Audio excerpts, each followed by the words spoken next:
السلام علیکم and good morning to all of you. ایک بار پھر آپ سبھی کا سواگت ہے آپ کے اپنے چینل ٹیارا اکیڈمی میں. جیسا کہ آپ کو معلوم ہے کہ یہ video NTA UGC net JRF کے سلیبس سے ریلیٹڈ ہے. تو آج ہم لوگ جو پڑھیں گے پریم چند کے افسانوی مجموعہ واردات کے بارے میں. تو سب سے پہلے ہم لوگ منشی پریم چند کے بارے میں جانیں گے، ان کے حالات زندگی کے بارے میں. تو ان کا جو اصل نام ہے وہ ہے دھنپت رائے، موسٹ امپورٹنٹ ہے، اور پیدائش ان کی ہوئی ہے 1880 عیسوی بنارس لمحی گاؤں میں. اور ان کا جو کلمی نام ہے وہ ہے پریم چند، اور چچا نے جو نام دیا تھا وہ نواب رائے کا نام دیا ہے. وفات ان کی ہوئی ہے 1936 عیسوی بنارس میں، اور پریم چند نام دیا نارائن نگم، ایڈیٹر زمانہ کانپور نے رکھا تھا. اس سے پہلے کلمی نام نواب رائے ہی لکھتے تھے. والد کا نام ہے منشی عجائب لال، ڈاک خانے میں کلرک تھے، اور ان کی جو ماں کا نام ہے وہ ہے آنندی دیوی. 1885 عیسوی میں 5 سال کی عمر میں مولوی صاحب کے پاس اردو اور فارسی کی تعلیم حاصل کی، اور 1888 میں پریم چند کی والدہ کا انتقال ہو گیا، اور 1892 میں والد نے دوسری شادی کر لی. اس کے بعد 1896 میں 15 سال کی عمر میں پریم چند کی شادی بڑے گھرانے میں کر دی گئی. اس کے بعد 1898 عیسوی میں میٹرک کا امتحان سیکنڈ ڈویژن سے پاس کیا، اور 1901 عیسوی میں ایک ناول ایک مامون کا رومان لکھ کر اپنی زندگی کا آغاز کیا. تو یہ کچھ پریم چند سے ریلیٹڈ فیکٹ تھے. تو اب ہم لوگ واردات کے بارے میں جانیں گے. تو یہ جو واردات ہیں یہ منشی پریم چند کے افسانوں کا آخری مجموعہ ہے، جو 1937 میں ان کے وفات کے بعد شائع ہوا. یعنی کہ 1936 عیسوی میں ان کی وفات ہو گئی تھی، تو اس کے ایک سال بعد یعنی 1937 میں ان کی وفات کے بعد یہ شائع ہوا ہے. اور اس افسانوی مجموعے میں ان کی 13 کہانیاں شامل ہیں، اور ان افسانوں میں بھی پریم چند کی تخلیق کا کرب ان کی شخصیت کا حصہ بن کر معاشرے کی اصلاح کا کام دیتا ہے اور انسانی شعور کو متحرک کرتا ہے. اپنے افسانوں میں حقیقت کی ترجمانی کے لیے انہوں نے بعض اوقات دردناک صورتحال کو شفاقانہ معروضیت کے ساتھ پیش کیا ہے. انہوں نے جراحی سے معاشرے کا بھیانک چہرہ دکھانے کے لیے اپنے مذہبی و اخلاقی آدرشوں کو بھی بالائے طاق رکھ دیا اور پرواہ نہ کی. یہ ان کی فنکارانہ مہارت ہے کہ ذہنی و فکری عوامل کے پس منظر میں ان کی تخلیقی اظہاریت معاشی ناہمواریوں کے خلاف احتجاج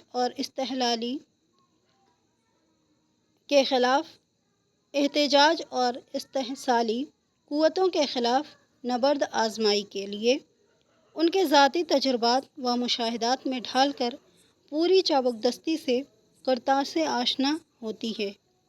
ان کے اس مجموعے میں شکوہ شکایت، معصوم بچہ، بدنصیب ماں، شانتی، روشنی، مالکن، نئی بیوی، گلی ڈنڈا، سوانگ، انصاف کی پولیس، غم نداری بز بخز، مفت کرم داشتن اور قاتل کی ماں شامل ہیں. یعنی کہ کل 13 افسانے شامل ہیں. تو ایک بار ہم لوگ پھر سے دیکھ لیتے ہیں.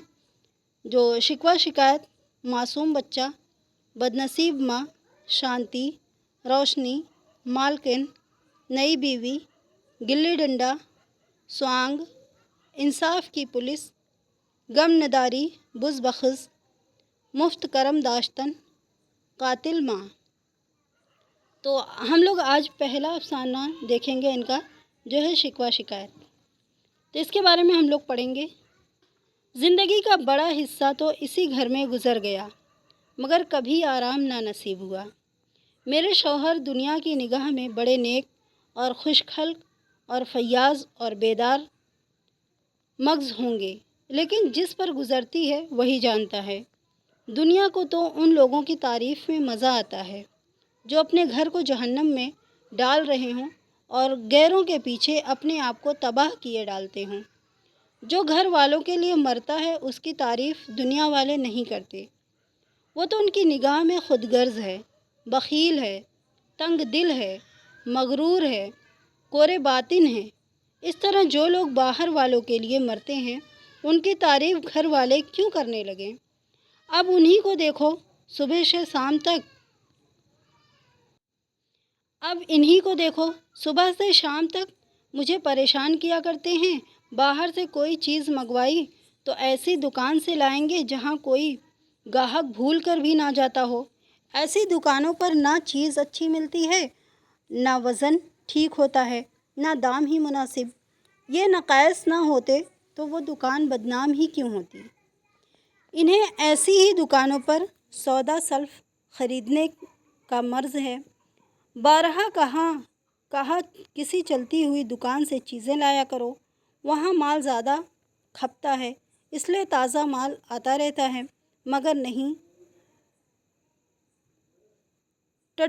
ٹٹپو نجیوں سے ان کو ہمدردی ہے اور وہ انہیں الٹے استرے سے مونڈتے ہیں۔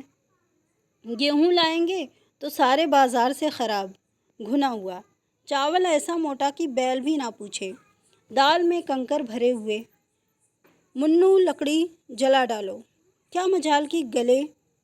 گھی لائیں گے تو آدھوں آدھ تیل اور نرخ اصلی گھی سے ایک چھٹانک کم۔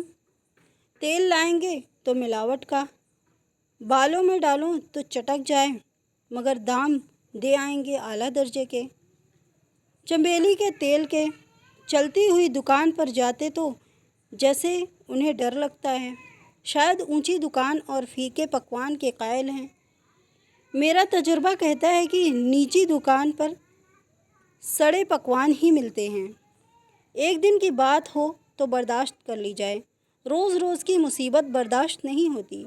میں کہتی ہوں آخر ٹٹپونجیوں کی دکان پر جاتے ہی کیوں ہیں؟ کیا ان کی پرورش کا ٹھیکہ تمہیں نے لیا ہے؟ آپ فرماتے ہیں مجھے دیکھ کر بلانے لگتے ہیں۔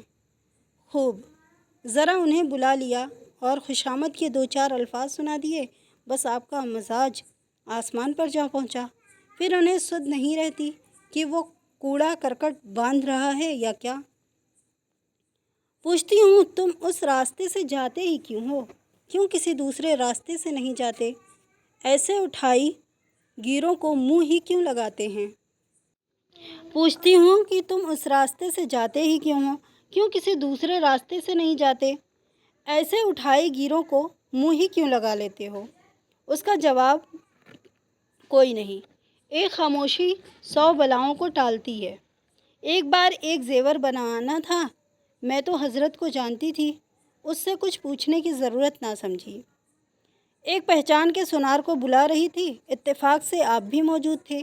بولے یہ فرقہ بالکل اعتبار کے قابل نہیں، دھوکہ کھاؤ گی۔ میں ایک سونار کو جانتا ہوں، میرے ساتھ کا پڑھا ہوا ہے، برسوں ساتھ ساتھ کھیلے ہیں، میرے ساتھ چال بازی نہیں کر سکتا۔ میں نے سمجھا جب ان کا دوست ہے اور وہ بھی بچپن کا تو کہاں تک دوستی کا حق نہ نبھائے گا۔ سونے کا ایک زیور اور 50 روپے ان کے حوالے کیے، اور اس بھلے آدمی نے وہ چیز اور روپے نہ جانے کس بے ایمان کو دے دیے کہ برسوں کے پیہم تقاضوں کے بعد جب چیز بن کر آئی تو روپے میں 8 آنے تانبا اور اتنی بدنما کی دیکھ کر گھن آتی تھی۔ برسوں کا ارمان خاک میں مل گیا۔ رو پیٹ کر بیٹھ رہی۔ ایسے ایسے وفادار تو ان کے دوست ہیں جنہیں دوست کی گردن پر چھری پھیرنے میں عار نہیں۔ ان کی دوستی بھی انہی لوگوں سے ہے جو زمانہ بھر کے فاقہ مست کلانچ بے سر و سامان ہیں، جن کا پیشہ ہی ان جیسے آنکھ کے اندھوں سے دوستی کرنا ہے۔ روز ایک نہ ایک صاحب مانگنے کے لیے سر پر سوار رہتے ہیں اور بلا لیے گلا نہیں چھوڑتے، مگر ایسا کبھی نہیں ہوا کہ کسی نے روپے ادا کیے ہوں۔ آدمی ایک بار کھو کر سیکھتا ہے، 2 بار کھو کر سیکھتا ہے، مگر یہ بھلے مانس 1000 بار کھو کر بھی نہیں سیکھتے۔ جب کہتی ہوں روپے دے آئیں، اب مانگ کیوں نہیں لاتے؟ کیا مر گئے تمہارے دوست؟ تو بس بغلیں جھانک کر رہ جاتے ہیں۔ آپ سے دوستوں کو سوکھا جواب نہیں دیا جاتا۔ خیر، سوکھا جواب نہ دو، میں یہ بھی نہیں کہتی کہ دوستوں سے بے مروتی کرو، مگر ٹال تو سکتے ہو، کیا بہانے نہیں بنا سکتے؟ مگر آپ انکار نہیں کر سکتے۔ کسی دوست نے کچھ طلب کیا اور آپ کے سر پر بوجھ پڑا، بیچارے کیسے انکار کریں؟ آخر لوگ جان جائیں گے۔ یہ حضرت بھی فاقہ مست ہیں۔ دنیا انہیں امیر سمجھتی ہے، چاہے میرے زیور ہی کیوں نہ گروی رکھنے پڑیں۔ سچ کہتی ہوں، بعض اوقات ایک ایک پیسے کی تنگی ہو جاتی ہے اور اس بھلے آدمی کو روپے جیسے گھر میں کاٹتے ہیں۔ جب تک روپے کے وارے نیارے نہ کر لیں اسے کسی پہلو قرار نہیں۔ ان کی کرتوت کہاں تک کہوں، میرا تو ناک میں دم آ گیا ہے۔ ایک نہ ایک مہمان روز بلائیں، بے در ماں کی طرح سر پر سوار، نہ جانے کہاں کے بے فکرے ان کے دوست ہیں۔ کوئی کہیں سے آ کر مرتا ہے، کوئی کہیں سے۔ گھر کیا ہے، اپاہجوں کا اڈا ہے۔ گھر کیا ہے، اپاہجوں کا اڈا ہے۔ ذرا ساتوں گھر مشکل سے دو تو چارپائیاں اور اوڑھنیاں بچھونا بھی وافرات نہیں۔ مگر آپ ہیں کہ دوستوں کو دینے کے لیے تیار۔ آپ تو مہمان کے ساتھ لیٹیں گے، اس لیے انہیں چارپائی بھی چاہیے، اوڑھنا بچھونا بھی چاہیے، ورنہ گھر پر پردہ کھل جاتی ہے تو میرے اور بچوں کے سر زمین پر پڑے سکڑ کر رات کاٹیں۔ گرمیوں میں تو خیر مضائقہ نہیں، لیکن جاڑوں میں تو بس قیامت ہی آ جاتی ہے۔ گرمیوں میں بھی کھلی چھت پر تو مہمانوں کا قبضہ ہو جاتا ہے۔ اب میں بچوں کو لیے قفس میں پڑی تڑپا کروں۔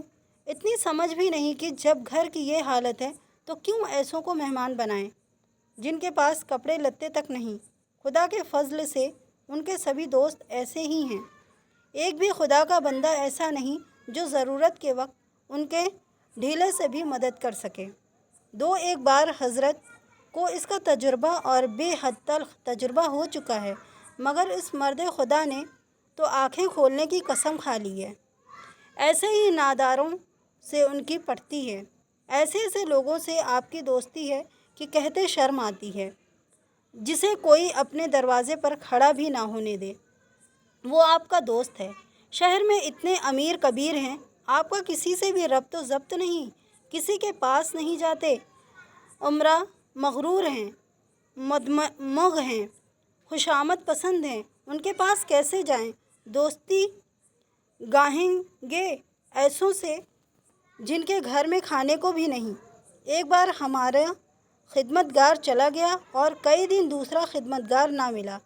میں کسی ہوشیار اور سلیقہ مند نوکر کی تلاش میں تھی، مگر بابو صاحب کو جلد سے جلد کوئی نوکر رکھنے کی فکر سوار ہوئی۔ گھر کے سارے کام بدستور چل رہے تھے، مگر آپ کو معلوم ہو رہا تھا کہ گاڑی رکی ہوئی ہے۔ ایک دن جانے کہاں سے ایک بانگڑو کو پکڑ لائے۔ اس کی صورت کہہ دیتی تھی کہ کوئی جانگلو ہے، مگر آپ نے اس کی ایسی تعریفیں کی کہ کیا کہوں۔ بڑا فرما بردار ہے، پرلے سرے کا ایماندار ہے، بلا کا محنتی ہے، غضب کا سلیقہ شعار ہے اور انتہا درجہ کا باتمیز۔ خیر میں نے رکھ لیا۔ میں بار بار کیوں کر ان کی باتوں میں آ جاتی ہوں۔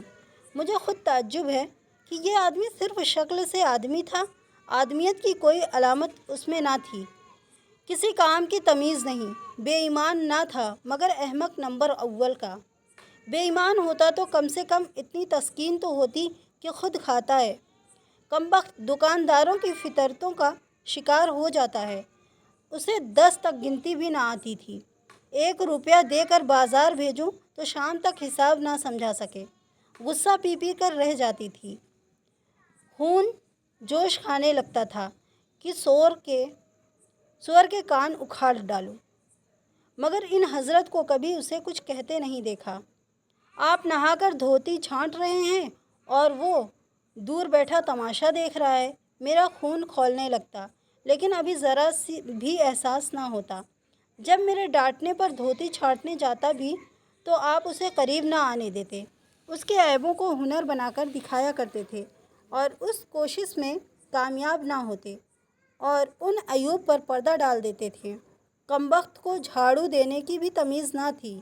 مردانہ کمرہ ہی تو سارے گھر میں ڈھنگ کا ایک کمرہ ہے، اس میں جھاڑو دیتا تو ادھر کی چیز ادھر، اوپر کی نیچے، گویا سارے کمرے میں زلزلہ آ گیا ہو اور گرد کا یہ عالم کی سانس لینی مشکل، مگر آپ کمرے میں اطمینان سے بیٹھے رہتے، گویا کوئی بات بھی نہیں۔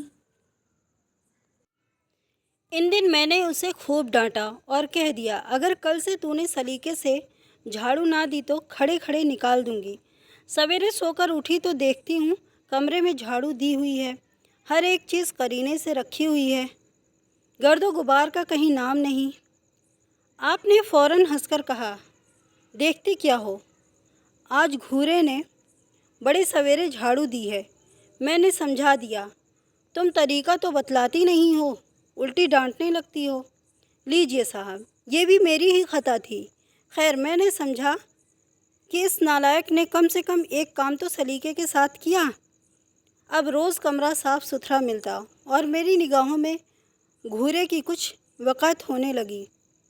اتفاق کی بات، ایک دن میں ذرا معمول سے سویرے اٹھ بیٹھی اور کمرے میں آئی تو کیا دیکھتی ہوں کہ گھورے دروازے پر کھڑا ہے اور خود بدولت بڑی تندہی سے جھاڑو دے رہے ہیں۔ مجھ سے ضبط نہ ہو سکا، ان کے ہاتھ سے جھاڑو چھین لی اور گھورے کے سر پر پٹک دی۔ حرام خور! اس وقت دھتکار بتائی۔ آپ فرمانے لگے، اس کی تنخواہ تو بے باک کر دو۔ خوب، ایک تو کام نہ کرے، دوسرے آنکھیں دکھائے، اس پر تنخواہ بھی دے دوں؟ میں نے ایک کوڑی بھی نہ دی۔ ایک کرتا دیا تھا، وہ بھی چھین لیا۔ اس پر حضرت کئی دن مجھ سے روٹھے رہے، مگر گھر چھوڑ کر بھاگے جا رہے تھے، بڑی مشکلوں سے رکے۔ ایک دن مہتر نے اتارے کپڑوں کا سوال کیا، اس بیکاری کے زمانے میں فالتو کپڑے کس کے گھر میں ہیں؟ شاید رئیسوں کے گھر میں ہوں، میرے یہاں تو ضروری کپڑے بھی نہیں۔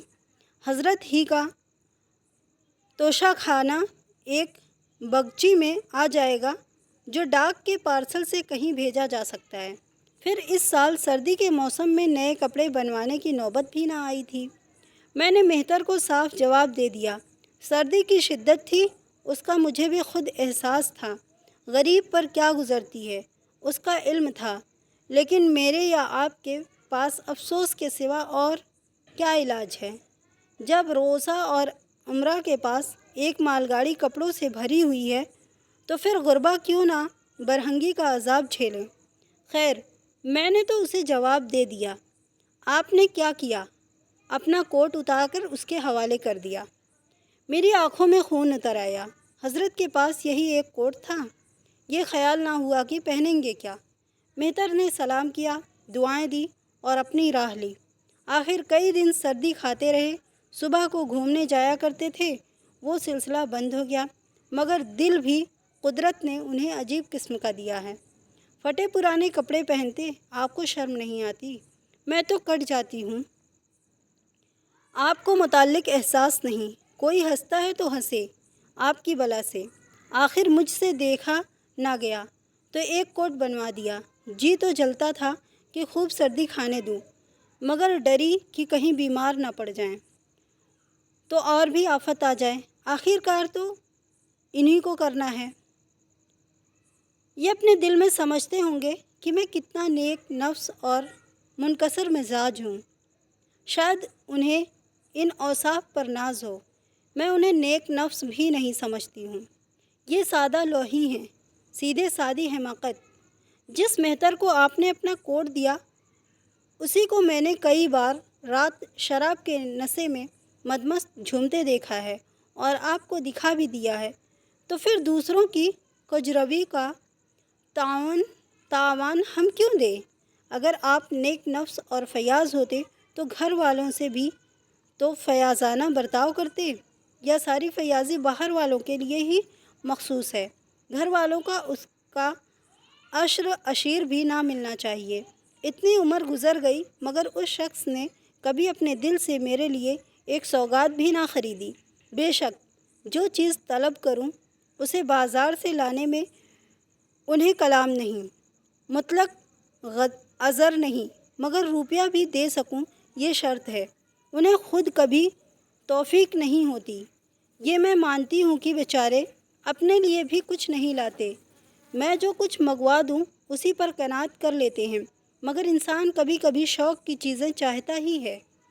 اور مردوں کو دیکھتی ہوں گھر میں عورت کے لیے طرح طرح کے زیور، کپڑے، شوق سنگار کے لوازمات لاتے رہتے ہیں۔ یہاں یہ رسم ممنوع ہے۔ بچوں کے لیے بھی مٹھائی، کھلونے، باجے، بغل شاید اپنی زندگی میں ایک بار بھی نہ لائے ہوں۔ قسم سی کھا لی ہے، اس لیے میں تو انہیں بخیل کہوں گی، مردہ دل ہی کہوں گی، فیاض نہیں کہہ سکتی۔ دوسروں کے ساتھ ان کا جو فیاضانہ سلوک ہے اسے میں حرص نمود اور سادہ لوحی پر محمول کرتی ہوں۔ آپ کی منکسر مزاجی کا یہ حال ہے کہ جس دفتر میں آپ ملازم ہیں اس کے کسی عہدیدار سے آپ کا میل جول نہیں۔ افسروں کو سلام کرنا تو آپ کے آئین کے خلاف ہے۔ نظریہ ڈالی کی بات تو الگ ہے۔ اور تو اور کبھی کسی افسر کے گھر جاتے ہی نہیں۔ اس کا خمیازہ آپ نہ اٹھائیں تو کون اٹھائے؟ اوروں کو رعایتی چھٹیاں ملتی ہیں، آپ کی تنخواہ کٹتی ہے، اوروں کی ترقیاں ہوتی ہیں، آپ کو کوئی پوچھتا بھی نہیں۔ حاضری میں 5 منٹ بھی دیر ہو جائے تو جواب طلب ہو جاتا ہے۔ بیچارے جی توڑ کر کام کرتے ہیں، کوئی پیچیدہ مشکل کام آ جائے تو انہی کے سر مڈھا جاتا ہے۔ انہیں متعلق عذر نہیں، دفتر بھی انہیں گھسو اور پسو وغیرہ خطابات بھی ملے ہوئے ہیں، مگر منزل کتنی ہی دشوار طے کر لیں ان کی تقدیر میں وہی سوکھی گھاس لکھی ہے۔ یہ انکسار نہیں ہے، میں تو اسے زمانہ شناسی کا فقدان کہتی ہوں۔ آخر کیوں کوئی شخص آپ سے خوش ہو؟ دنیا میں مروت اور رواداری سے کام چلتا ہے۔ اگر ہم کسی سے کھنچے رہیں تو کوئی وجہ نہیں کہ وہ ہم سے نہ کھنچا رہے۔ پھر جب دل میں کبیدگی ہوتی ہے تو وہ دفتری تعلقات میں ظاہر ہو جاتی ہے۔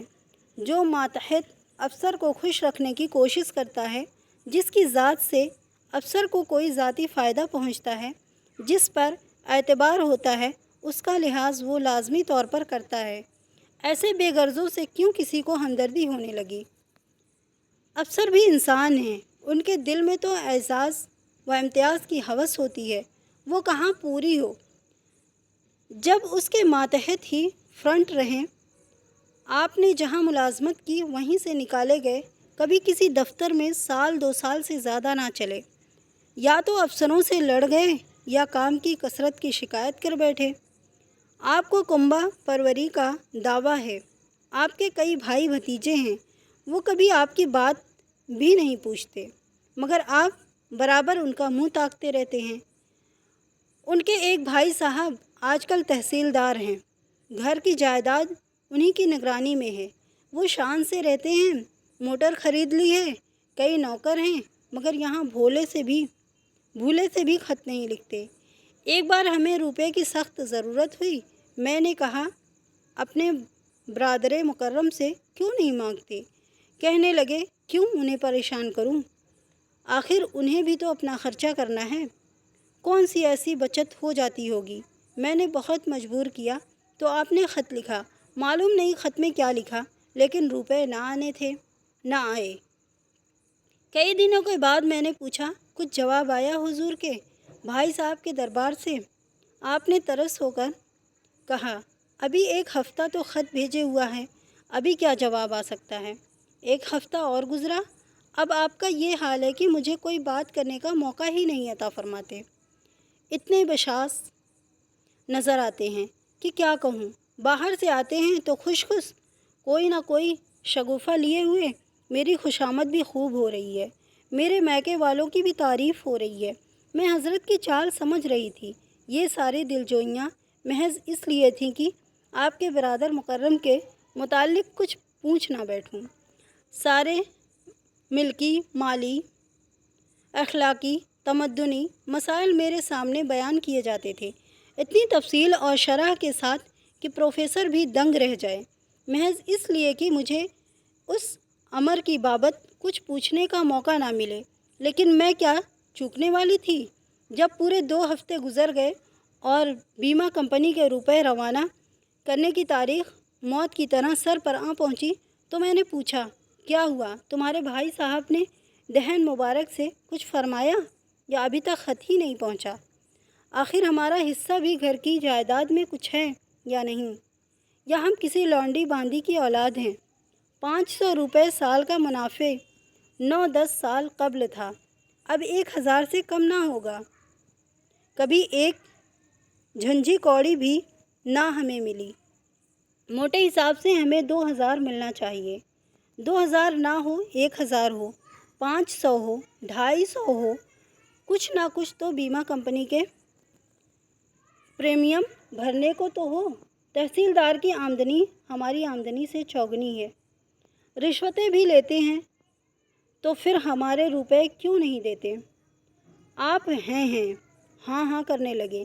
بیچارے گھر کی مرمت کراتے ہیں، عزیز و اقارب کے مہمانداری کا بار بھی تو انہیں پر ہے۔ خوب، گویا جائیداد کا منشا محض یہ ہے کہ ان کی کمائی اسی میں صرف ہو جائے۔ اس بھلے آدمی کو بہانے بھی گڑھنے نہیں آتے۔ مجھ سے پوچھتے ہیں، میں 1 نہیں 1000 بتا دیتی۔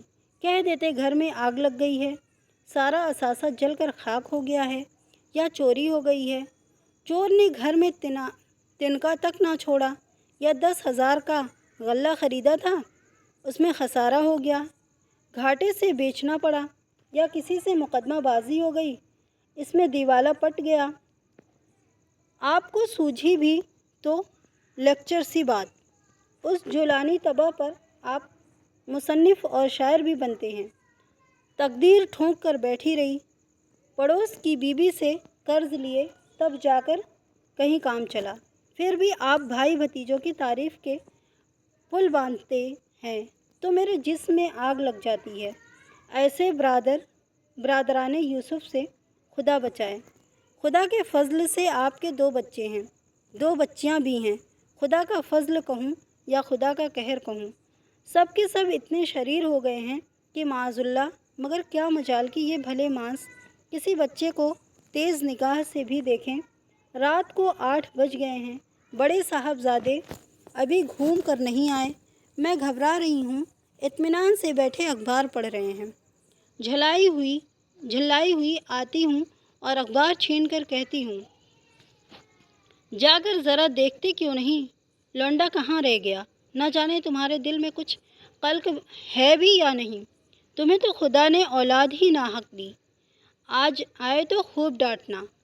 تب آپ بھی گرم ہو جاتے ہیں، ابھی نہیں آیا، بڑا شیطان ہے۔ آج بچہ آتے ہیں تو کان اکھاڑ لیتا ہوں، مارے تھپڑوں کے خال ادھیڑ کر رکھ دوں گا۔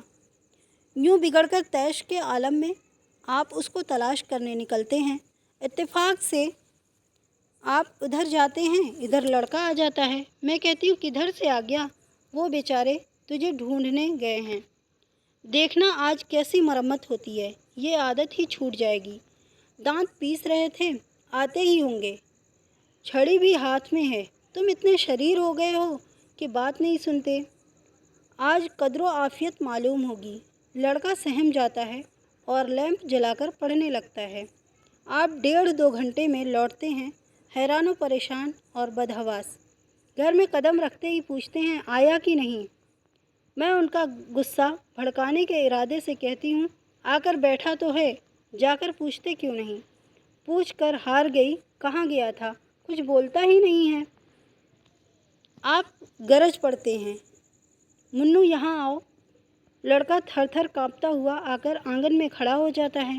دونوں بچیاں گھر میں چھپ جاتی ہیں کہ خدا جانے کیا آفت نازل ہونے والی ہے۔ چھوٹا بچہ کھڑکی سے چوہے کی طرح جھانک رہا تھا۔ آپ جامے سے باہر ہیں، ہاتھ میں چھڑی ہے۔ میں بھی وہ غضبناک چہرہ دیکھ کر پچھتانے لگتی ہوں کہ کیوں ان سے شکایت کی۔ آپ لڑکے کے پاس جاتے ہیں، مگر بجائے اس کے کہ چھڑی سے اس کی مرمت کریں، آہستہ سے اس کے کندھے پر ہاتھ رکھ کر بناوٹی غصے سے کہتے ہیں، تم کہاں گئے تھے جی؟ منع کیا جاتا ہے، مانتے نہیں ہو۔ خبردار، جو اب اتنی دیر کی آدمی شام کو گھر چلا آتا ہے یا ادھر ادھر گھومتا ہے۔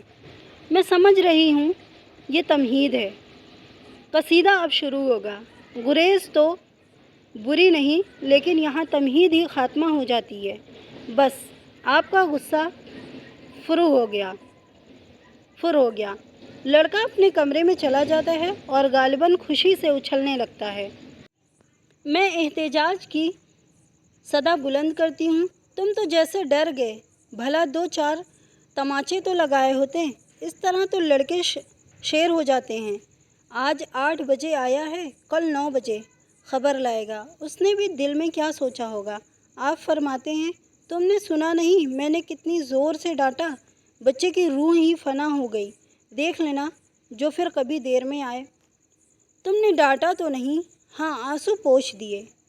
آپ نے ایک نئی اپج نکالی ہے کہ لڑکے تادیب سے خراب ہو جاتے ہیں۔ آپ کے خیال میں لڑکوں کو آزاد رہنا چاہیے، ان پر کسی قسم کی بندش یا دباؤ نہ ہونا چاہیے۔ بندش سے آپ کے خیال میں لڑکے کی دماغی نشوونما میں رکاوٹ پیدا ہو جاتی ہے۔ اسی کا یہ نتیجہ ہے کہ لڑکے شتر بے مہار بنے ہوئے ہیں۔ کوئی 1 منٹ بھی کتاب کھول کر نہیں بیٹھتا۔ کبھی گلی ڈنڈا ہے، کبھی گولیاں ہیں، کبھی کنکویں ہیں۔ حضرت بھی انہی کے ساتھ کھیلتے ہیں۔ 40 سال سے تو متواجز آپ کی عمر ہے، مگر لڑکپن دل سے نہیں گیا۔ میرے باپ کے سامنے مجال تھی کوئی لڑکا کنکوا اڑا لے یا گلی ڈنڈا کھیل سکے، خون پی جاتے۔ صبح سے لڑکوں کو پڑھانے بیٹھ جاتے، اسکول سے جیوں ہی لڑکے واپس آتے پھر لے بیٹھتے، بس شام کو آدھ گھنٹے کی چھٹی دیتے، رات کو پھر کام میں جوت دیتے۔ یہ نہیں کہ آپ تو اخبار پڑھیں اور لڑکے کے گلی گلی کی خاک چھانتے پھریں۔ کبھی آپ بھی سینگ کٹا کر بچھڑے بن جاتے ہیں، لڑکوں کے ساتھ تاش کھیلنے بیٹھ جاتے ہیں۔ ایسے باپ کا لڑکوں پر کیا رعب ہو سکتا ہے؟ ابا جان کے سامنے میرے بھائی سیدھے آنکھ اٹھا کر بھی نہیں دیکھ سکتے تھے۔ ان کی آواز سنتے ہی قیامت آ جاتی تھی۔ انہوں نے گھر میں قدم رکھا اور خاموشی طاری ہو گئی۔ ان کے روبرو جاتے ہوئے لڑکوں کی جان نکلتی تھی، اور اسی تعلیم کے برکت ہے کہ سبھی اچھے عہدوں پر پہنچ گئے۔ صحت البتہ کسی کی بہت اچھی نہیں ہے، تو ابا جان کی صحت ہی کون سی بہت اچھی تھی۔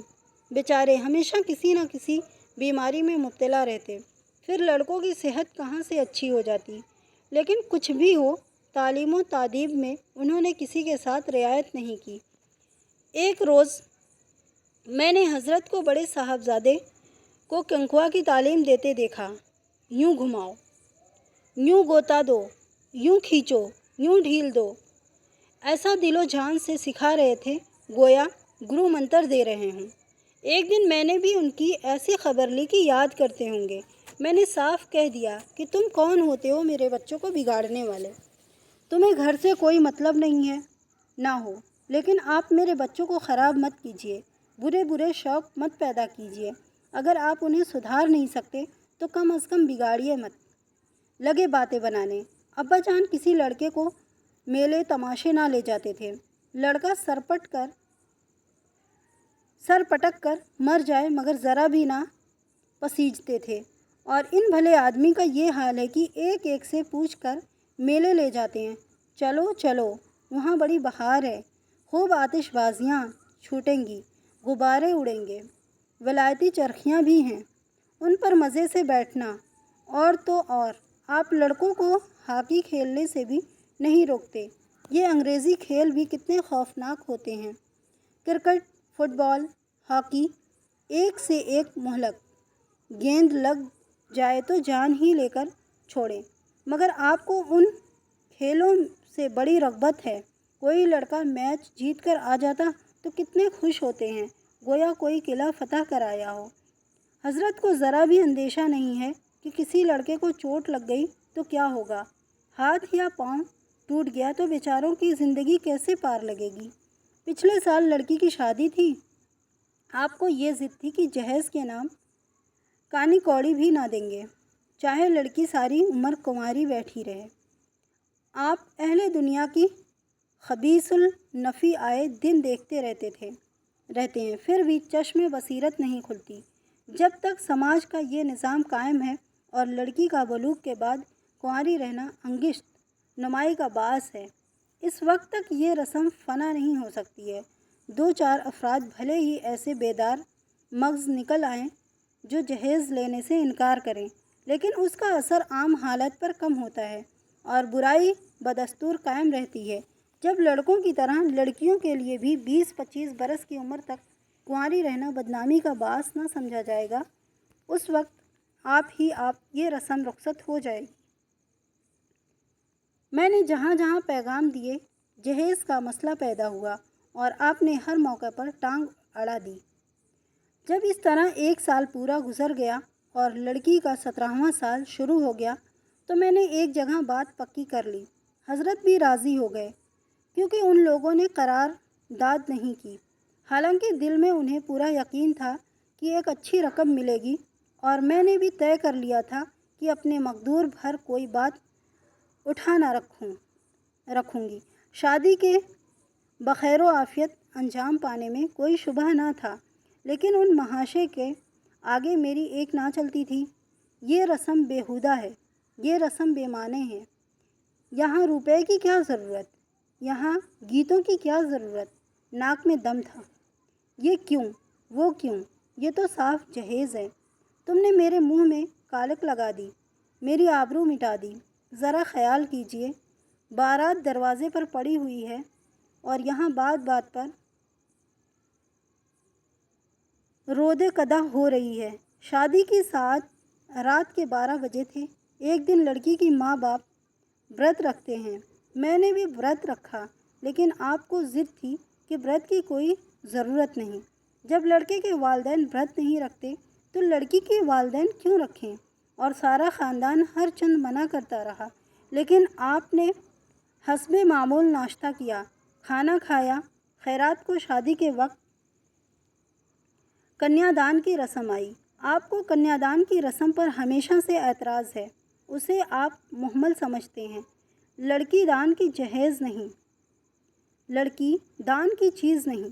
دان روپے پیسے کا ہوتا ہے، جانور بھی دان دیے جا سکتے ہیں، لیکن لڑکی کا دان ایک لچرسی بات ہے۔ کتنا سمجھاتی ہوں صاحب، پرانا رواج ہے، شاستروں میں صاف اس کا حکم ہے۔ عزیز و اقارب سمجھا رہے ہیں، مگر آپ ہیں کہ کان پر جوں نہیں رینگتی۔ کہتی ہوں دنیا کیا کہے گی، یہ لوگ کیا بالکل لا مذہب ہو گئے، مگر آپ کان ہی نہیں دھرتے۔ پیروں پڑی، یہاں تک کہا کہ بابا تم کچھ نہ کرنا، جو کچھ کرنا ہوگا میں کر لوں گی، تم صرف چل کر منڈپ میں لڑکی کے پاس بیٹھ جاؤ اور اسے دعا دو۔ مگر اس مرد خدا نے مطلق سماعت نہ کی۔ آخر مجھے رونا آ گیا۔ باپ کے ہوتے ہوئے میری لڑکی کا کنیا دان چچا یا ماموں کرے، یہ مجھے منظور نہ تھا۔ میں نے تنہا کنیا دان کی رسم ادا کی، آپ گھر جھانکے تک نہیں، اور لطف یہ ہے کہ آپ ہی مجھ سے روٹھ بھی گئے۔ بارات کی رخصتی کے بعد مجھ سے مہینوں بولے نہیں، جھک مار کر بھی مجھی کو منانا پڑا، مگر کچھ عجیب دل لگی ہے کہ ان ساری برائیوں کے باوجود میں ان سے ایک دن کے لیے بھی جدا نہیں رہ سکتی۔ ان سارے عیوب کے باوجود بھی انہیں پیار کرتی ہوں۔ ان میں وہ کون سی خوبی ہے جس پر میں فریفتہ ہوں، مجھے خود نہیں معلوم، مگر کوئی چیز ہے ضرور جو مجھے ان کا غلام بنائے ہوئے ہے۔ وہ ذرا معمول سے دیر میں گھر آتے ہیں تو میں بے صبر ہو جاتی ہوں، ان کا سر بھی درد کرے تو میری جان نکل جاتی ہے۔ آج اگر تقدیر ان کے عوض مجھے کوئی علم اور عقل کا پتلا، حسن اور دولت کا دیوتا بھی دے تو میں اس کی طرف آنکھ اٹھا کر بھی نہ دیکھوں۔ یہ فرض کی بیزی نہیں ہے، ہرگز نہیں۔ یہ رواجی وفاداری بھی نہیں ہے، بلکہ ہم دونوں کی فطرتوں میں کچھ ایسی رواداریاں، کچھ ایسی صلاحیتیں پیدا ہو گئی ہیں، گویا کسی مشین کے کل پرزے گھس گھسا کر پھٹ گئے ہوں گے اور ایک پرزے کی جگہ دوسرا پرزہ کام نہ دے سکے، چاہے وہ پہلے سے کتنا ہی سڈول، نیا اور خوشنما کیوں نہ ہو۔ جانے ہوئے رستے سے ہم بے خوف آنکھیں بند کیے چلے جاتے ہیں، اس کے نشیب و فراز، موز اور گھماؤ اب ہماری آنکھوں میں سمائے ہوئے ہیں۔ اس کے برعکس کسی انجان راستے پر چلنا کتنی زحمت کا باعث ہو سکتا ہے۔ قدم قدم پر گمراہ ہو جانے کے اندیشے، ہر لمحہ چور اور رہزن کا خوف، بلکہ شاید آج میں ان کی برائیوں کو خوبیوں میں تبدیل کرنے پر بھی تیار نہیں۔ تو دوستوں، آج کا ہمارا یہ افسانہ یہیں تک تھا۔ ملتے ہیں نیکسٹ افسانے کے ساتھ دوسری ویڈیو میں۔